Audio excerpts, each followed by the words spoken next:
Chers amis, bonjour. Nous avons appris il y a quelques dizaines de minutes une nouvelle qui commence à nous donner de la joie, mais vous le savez, en cette période, nous devons parler au conditionnel. C'est une nécessité, non pas au futur comme si on affirmait quelque chose, mais au conditionnel, à savoir si la situation sanitaire continue de s'améliorer, si tout au moins elle ne se dégrade pas, nous pourrions reprendre les messes publiques pour la fête de la Pentecôte. Et j'avoue que je ne m'emballe pas outre mesure, mais je me dis que ce serait un temps fort spirituel pour beaucoup. La Pentecôte, nous fêtons la naissance de l'Église, la première communauté qui est envoyée pour porter les merveilles de Dieu. Et ce serait pour nos paroisses une renaissance après 2 mois et demi sans rassemblement dominical.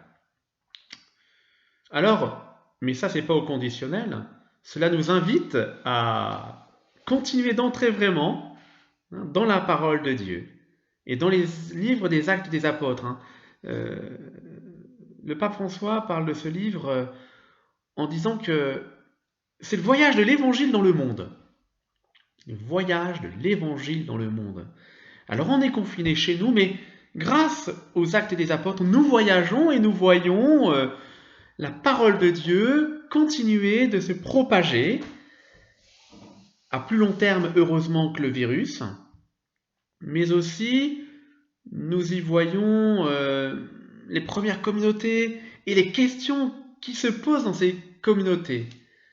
Comment la créativité de Dieu se manifeste de manière surprenante. Alors évidemment, nous sommes invités à lire vraiment ce livre des Actes des Apôtres. Si nous ne l'avons pas fait, bien allons-y. On en est au chapitre 11.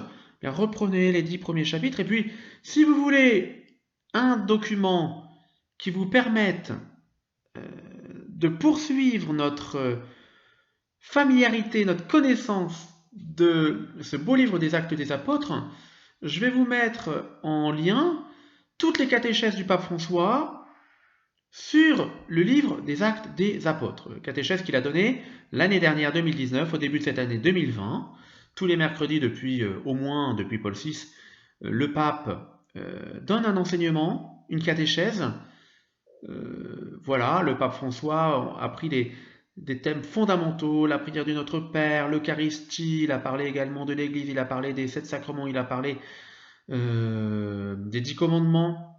Là, il parle, je crois, en ce moment des béatitudes, voilà, les fondamentaux de la foi, avec le style si agréable et si missionnaire et si motivé et motivant de notre pape bien-aimé.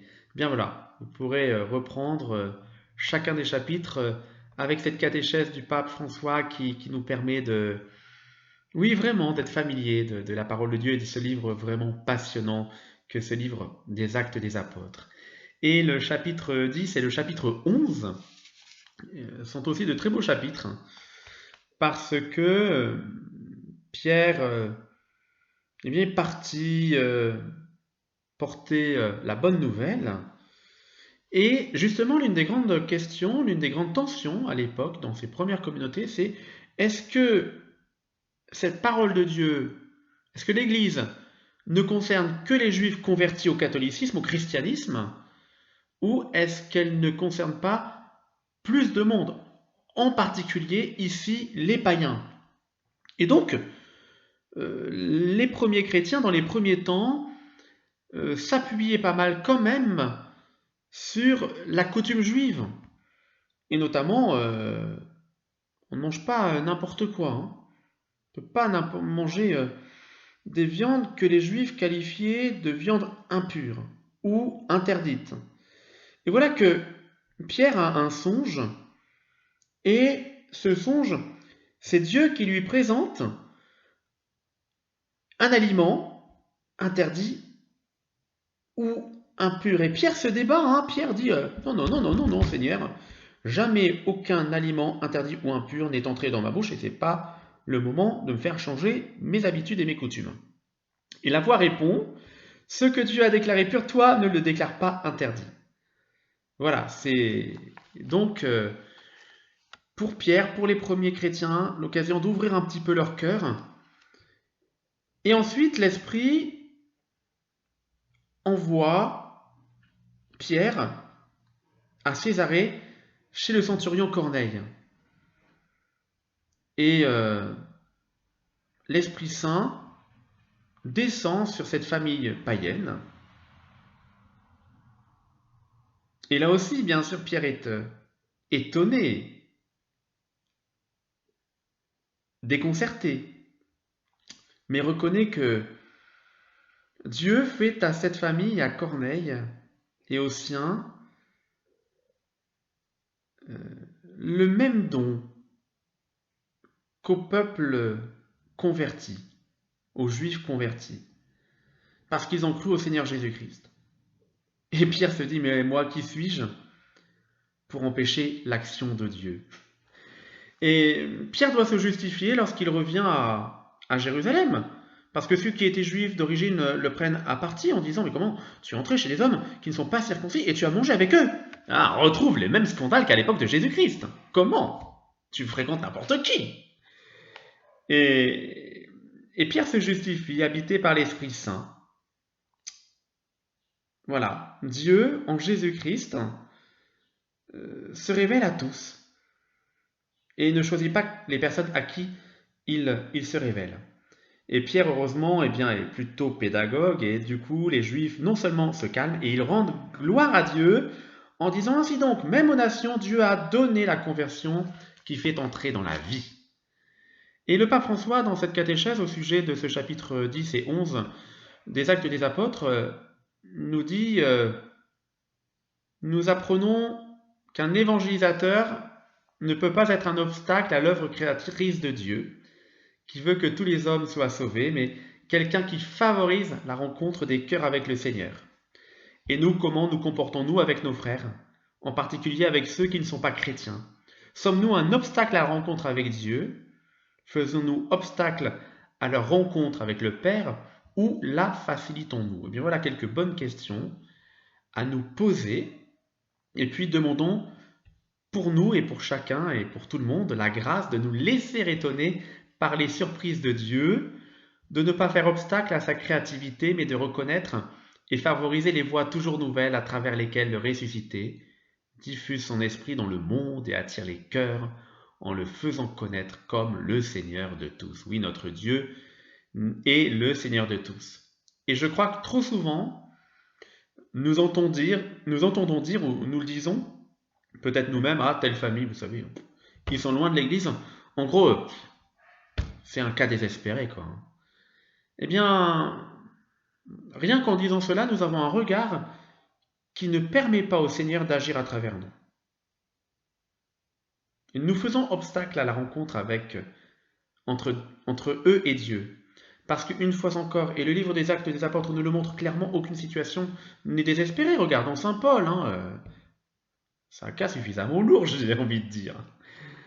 L'évangile, c'est évidemment la suite de l'évangile d'hier, quoi. Le bon pasteur donne sa vie pour ses brebis. Le bon pasteur, c'est Jésus-Christ. Et il donne sa vie pour chacun de nous. Il ne nous abandonne pas, même lorsque nous sommes en période de confinement. S'il voit venir le loup, il abandonne les brebis et s'enfuit. Ça, c'est le berger mercenaire qui n'est pas le pasteur.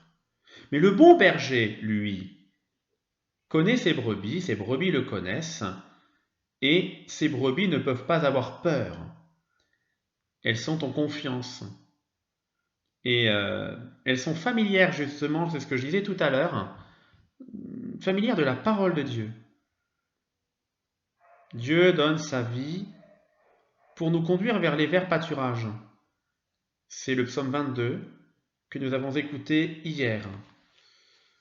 Mais le psaume d'aujourd'hui, et je terminerai par là, va aussi dans ce sens-là. Un Dieu qui nous désaltère lorsque nous sommes affamés et assoiffés. Le prêtre doit être à l'image du seul bon berger. On peut dire que le bon berger, on peut y mettre des majuscules. Majuscule à B, majuscule à berger, majuscule à bon, majuscule à berger, le bon pasteur. Euh, et le curé de la paroisse, comme tout curé, a cette mission donc d'être le mieux possible le reflet du bon berger, du bon pasteur. Je me rappelle quand j'ai été installé curé de la paroisse Saint-Mayol de Troncé il y a 10 ans bientôt, le père Pascal Roland avait bien développé cette dimension, le curé est celui qui prend soin de celles et de ceux qui lui sont confiés. Alors tous les jours, je suis très touché, d'ailleurs, il ne faut pas que je devienne orgueilleux. Je reçois vraiment des remerciements parce que les gens me disent, bah, grâce à vos vidéos, vous prenez soin de nous, vous nous nourrissez. Et c'est la moindre des choses. Si j'avais abandonné mes paroissiens au beau milieu de ce confinement, le loup serait venu vous manger. Le loup serait venu vous emparer de vous.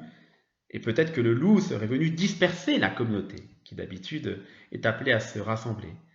Mais nous avons un certain nombre de textes, de méditations, de commentaires de ce que nous vivons actuellement, qui ne viennent pas de moi, et qui nous aident à ne pas nous laisser dévorer par tout ce qui pourrait nous menacer d'être des heureux disciples missionnaires dans cette période délicate que nous traversons. Et cela nous invite encore et toujours à grandir dans cette communion de prière. Je sais que les paroissiens ont besoin de la prière de leur curé et le curé a besoin de la prière de ses paroissiens. Et encore une fois, c'est ici que se joue la communion, la fraternité que notre communauté doit vivre. Est invitée et elle est appelée à vivre. Voilà, le psaume pour terminer. Oui, mon âme a soif de Dieu, le Dieu vivant. Est-ce que vraiment nous avons soif de Dieu? Est-ce que nous avons vraiment faim de Dieu? Est-ce que nous sommes prêts ou est-ce que nous nous préparons à notre première des communions? Moi, j'aime cette idée et je lis ça dans tel ou tel texte. Lorsque nous allons revenir à la messe, ça sera pour nous comme une première des communions eucharistiques. En tout cas, la première des communions eucharistiques depuis 2 mois et demi. Et donc, nous allons être amenés dans cette préparation de la Pentecôte à nous laisser renouveler, à nous laisser transformer par la tendresse de Dieu. Est-ce que j'ai vraiment faim et soif de Dieu? Est-ce qu'il n'y a pas d'autres faim et d'autres soifs qui prennent le dessus et qui font que finalement, bon, aller à la messe est une activité comme une autre? Je crois qu'on n'arrêtera pas de le dire et on continuera de le dire, que si tant est que la fin de cette période de désert s'arrête bien à la fin du mois de mai, eh bien, nous pourrons rendre grâce pour les bienfaits spirituels reçus au cours de ces semaines de désert.